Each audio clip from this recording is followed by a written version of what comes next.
sands that it had to grow into. Along came a sibling by the name of Cynth'ya. Now the millionaire's family is set. At the time, like all good parents, the owners and regulators are starting to realize that the problem with kids is that they just start to have minds of their own. They don't act just like you'd hoped. They do some things better and some things need change.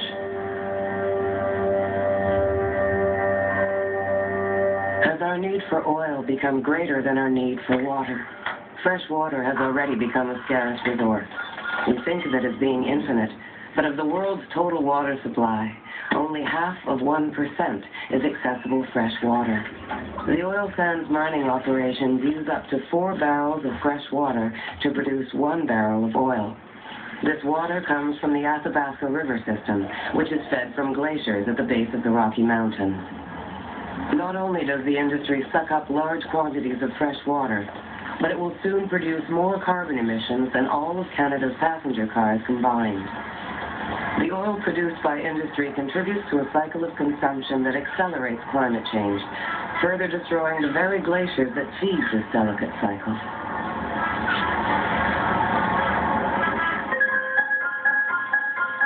Yeah, we should go check out the Huckleberry Institute.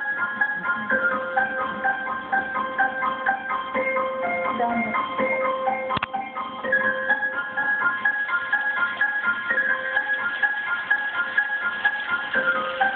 A lot less glacier-y, those narrow. That much, really stuck in there.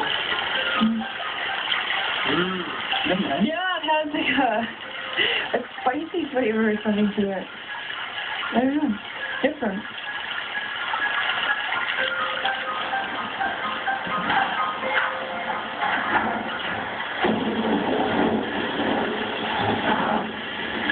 My family business, Mountain Lake Springwater Company, has been operating for the past 10 years. We're one of probably 3 springwater companies in Alberta that has, an actual spring. We've bottled 14,000 bottles of alcohol, and now we're bottling 1,800. For me to go and discuss this and say, well, look, these water companies should only be allowed to take so much, I mean, that's a joke considering what the oil and gas companies are using. Like our fresh water, they're using so much of it. The rivers are down, all the rivers are down, it's just, everyone's feeling it now.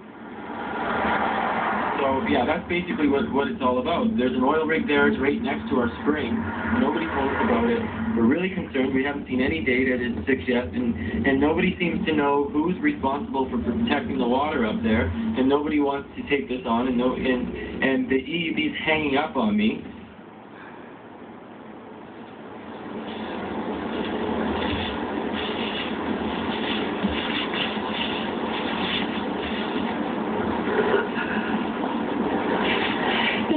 At all. Maybe there's something wrong with cribbage.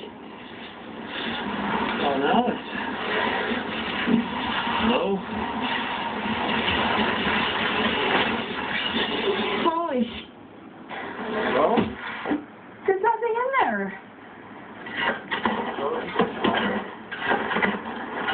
There's no water. It's because they're taking it all to the ground up there for what they're doing there for the drilling rig. That's why. It's where they're taking all the water to the ground out of the aquifers. That's where it is. That's where it's going. Down those holes. This has never been this low ever. There's no water in there.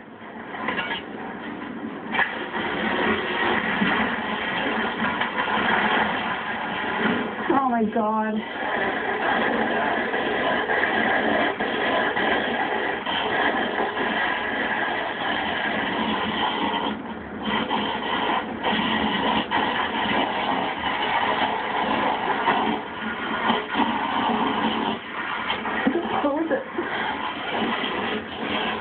We should go up to the rig and ask them, are they using any fresh water from this area for their drilling practices or whatever the heck they do with the water?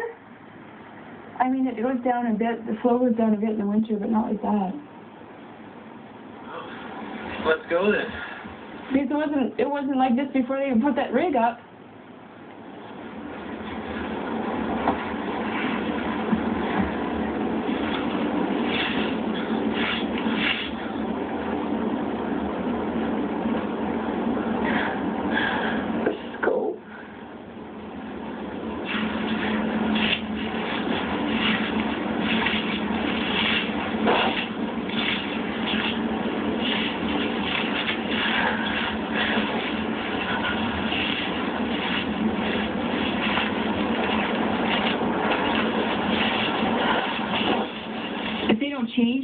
Athabasca River is going to be dry, and like I can't imagine that. I mean, that's glacier fed, so plus the glaciers are melting so fast now. Like there's one that's completely gone now. If you go to the ice field, like I remember when I was even 12, it was massive.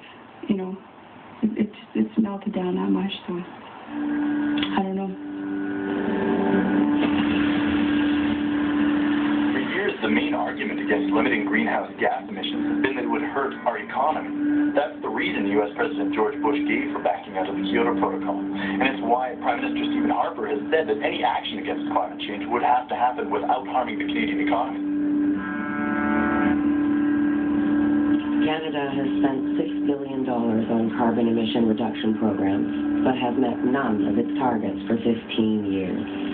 One reason is that extraction of a barrel of oil from the tar sands results in 3 times the greenhouse gas emissions as does extraction of a barrel of conventional oil.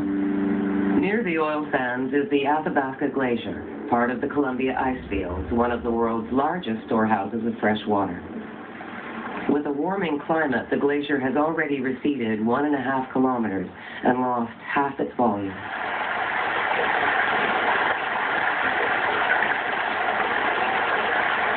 We're entering very clearly into this period of climate change, where we're going to see major impacts on the availability of a runoff that makes it possible for our freshwater sources to exist. The runoff from glaciers, of mountain tops and things like that. And once they have melted, that is it.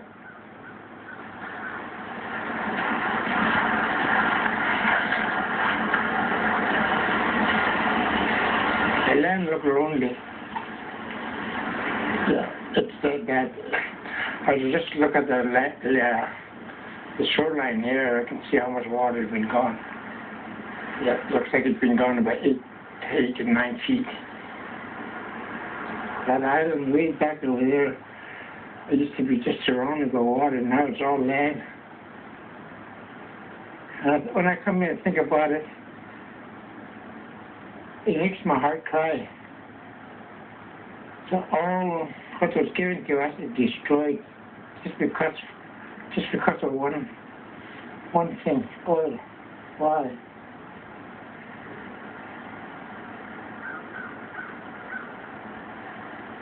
We are situated on probably the largest freshwater deltas in the world. At this given time right now, it's pretty much drying up. What are you guys doing? Just riding This guy's going to be our next chief. This guy right here. Pretty good choice, yeah.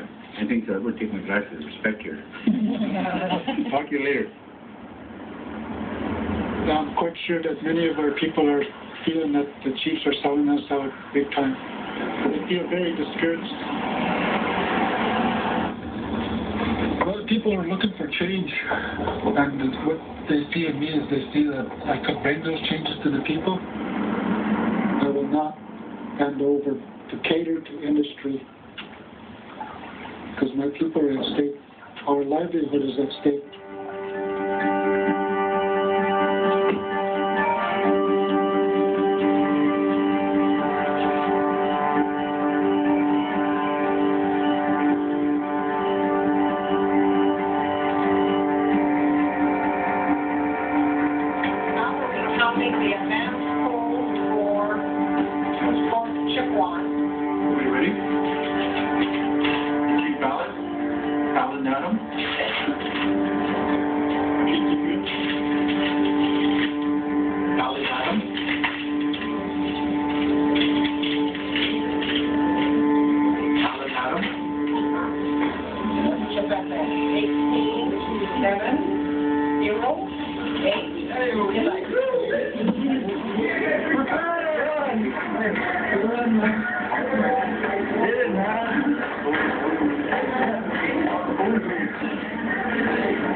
It is 3-1. Right on, we did it, eh?